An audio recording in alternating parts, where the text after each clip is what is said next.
Little something from Sonic. I need that like I need a hole in my head.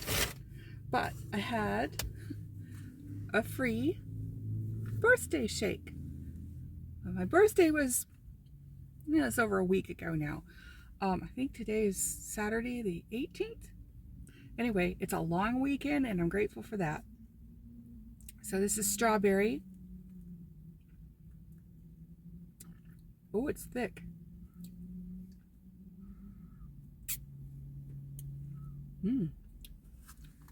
Tasty. And you could definitely taste the strawberry. So what did I get? I got the $6 double combo, the double smash with Tots. And I like how Sonic gives you a little peppermint because you're going to need it.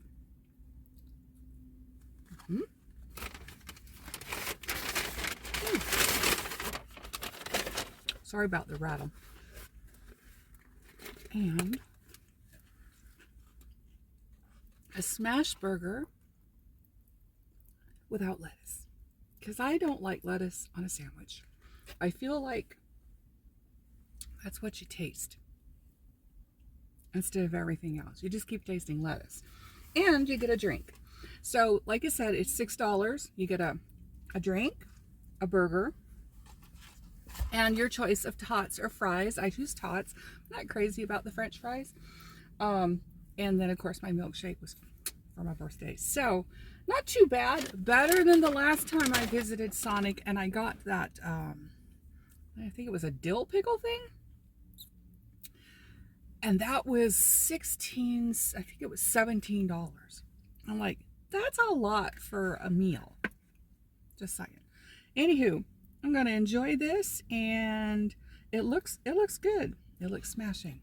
See you in a bit. Okay. I didn't think you wanted to watch me eat, because that's not very entertaining nor pretty. Speaking of, I apologize for my messiness.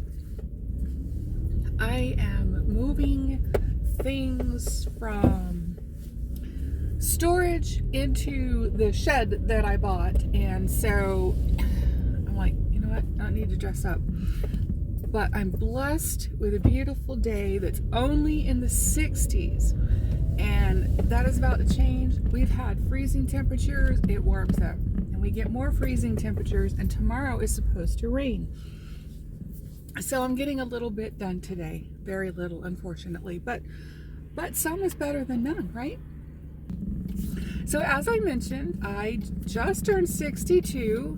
I'm not bothered by the number. 62 is a good number. I could technically get Social Security. Not that anybody can live on that, but technically if I had to, I could get it. Shooting for 65 so that Medicare kicks in, and that difference between what you draw at 62 and 65 can help me purchase my Medicare supplement. Fingers crossed. I am struggling. I'm struggling with some other things. For those of you that know, I work from home, and there was a time that would have been amazing, a dream job. When my parents were alive, I would have loved that so that I could have spent more time with them, watched over them more, helped them out. But being on my own, I am finding that working from home is kind of making me a hermit. Even more than usual. I've always had a tendency to be a loner anyway, but now it's sort of at the extreme. When you go to an office, you have your coworkers that you say hi to, you ask questions, talk about the family, talk about the weather, talk about, whatever. When you work from home, there's not as much interaction, and of course there's no face-to-face interaction, which is a big difference. You're talking on the phone, or you're texting or messaging in Teams, and there's just a lack of I'm not quite sure how to say it. It's not very personable. It's when your managers are frequently typing in big characters. To me, that's tantamount of them walking around the office yelling at you. And at 62, I don't take very kindly to being yelled at. I never have. So now I really don't. And it's just a whole different environment. There are definite pluses. The kitchen, is right over there. If I'm wearing something I don't want to wear anymore, I get too hot, I get too cold, I quickly go change. Whatever. I can look out my window and see my azalea bushes in the spring when they bloom. Lovely. And, things like that. Simple things that bring you a little bit of joy. But there are some definite downsides to it. The lack of personability, if that's a word. The lack of camaraderie. Yes, you help each other out where you can. But there is definitely something to be said, face-to-face contact with your fellow humans. As much as I've always valued me time, it's still important to communicate with people face-to-face when you can. I realize also that, sometimes there's too much of that. Everything in moderation. But I also feel like that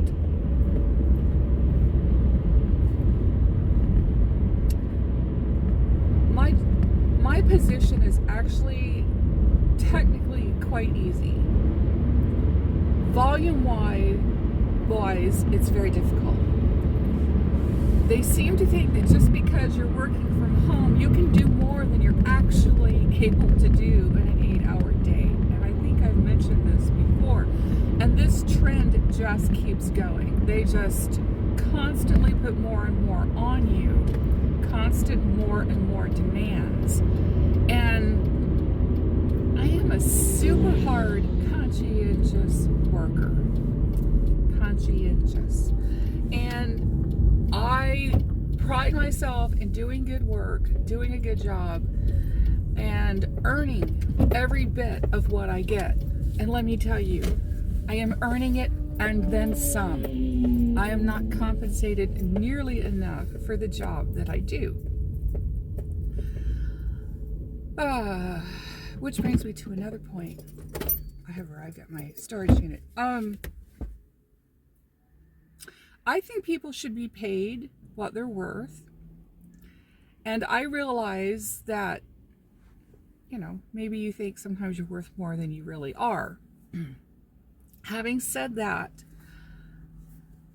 when a job limits your income, and they all do, in a way, and it takes away your ability on the outside to make more, that puts you in a financial hardship. So I used to do well reselling on the side with Poshmark and eBay, a little extra income on the side. I lived where I was close to a post office. I could go to the post office on my lunch. I had an hour lunch, no big deal. If I had to wait in line, it wasn't a problem.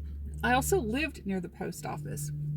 Now, I am miles away from a post office, and even more miles from one that has a counter that's open. So the one that's closest to me isn't even manned and hasn't been for years. I only get a half hour for lunch. I can't go anywhere. I'm too far from everything. So that's putting a little bit of a crimp in my style and taking away my ability to make that extra income consistently. Could I sell a little bit here and a little bit there? Sure. But I'm struggling to find a balance and to get myself back into making that extra income that I had that I really enjoyed, because that's things that can take me to Sonic and little weekend trip. You know, things that you do for yourself when you got a little bit of extra, and you don't have to, oh, anything I get, it has to go pay the light bill, it has to go pay whatever.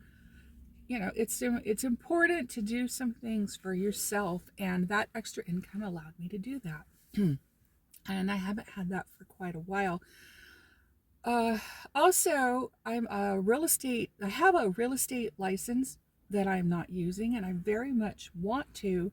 But as we all know, you can't just go plop yourself into an office and, oh, I just sold my first home 15 minutes later. No, that's not how it works. So that is something that you need time to devote to. And my plan was to use that when I draw Social Security as my side work. And I still, fingers crossed, still want to do that. So I had hoped that this year I could find a part-time job doing what I do on a regular basis. I'm a paralegal. And just work part-time in a law office, take my skills, my experience that I have, and just sort of be Girl Friday. Whatever you want me to do, I'm here 3 days a week. Make use of me. The problem is that plan kind of went down in flames when Congress did not appropriate funds for Obamacare. I used to use Marketplace Insurance when I worked for firms that did not have insurance, and now I work where I do have benefits. So if I were to go get a part-time job and then do the other things on the side, have multiple streams of income, which I think is important, particularly as I get closer to Social Security, then I wouldn't have any benefits as of now. That could change. We don't know what those geniuses in DC are going to do, but I had sort of laid out a plan for myself to transition toward that direction, work 3 days a week. That will pay my mortgage. Everything else would be side income that I would develop. I can do that. And now I can't because of the whole healthcare thing. Because when I checked the Marketplace, the least expensive plan I could find was over $1,200. Well, that ain't happening. That's more than my mortgage. So I feel like I'm kind of back to square one. I won't stay there, but it does have me down a little bit. So I know I can't be the only one. You're 62. Where do you go from here? You're stable. You're putting a roof over your head. Food. Not very healthy food, but food. What do you do now? This is a new phase of life. Where do you go from here? And if you have any suggestions, I would be more than happy to hear them. I would be more than happy. Little side note, the smash burger is pretty good. I would definitely eat it again. Note to Sonic, a little less salt in the patty would be great. I'm 62, I don't need all the extra salt. But yeah, tasty. At any rate, I also got a couple of new things for filming. I'm using one right now. I see how that works out in the car. Make sure that there's not a bunch of jiggle and everything. And I have a new selfie stick that is supposed to track my face. Poor thing. But anyway, I'll be using that too. I apologize. The sun is not in my favor. Yeah. But at least we got some blue sky. So I'm always happy for that. Tomorrow, not so blue. Not so blue. So I'll probably be working in my house a little. At any rate, I appreciate you coming along. Hopefully going to get this posted tonight. And if you have any suggestions about just how to deal with the emotions of uncertainty at this age and where to go from here. My heart tells me I need to be doing something else, that I am definitely becoming too much of a hermit. That is not healthy physically, and it's not healthy mentally. I have very little contact with people outside, seeing them on the screen or talking on the phone. And I just don't find that healthy, and I don't know that it's sustainable. And maybe I'm just going about it the wrong way. Maybe I'm looking at it the wrong way. I don't know. But if you have any suggestions, I would appreciate it. And I wish you all the best. And I will be back soon. I appreciate you. Bye.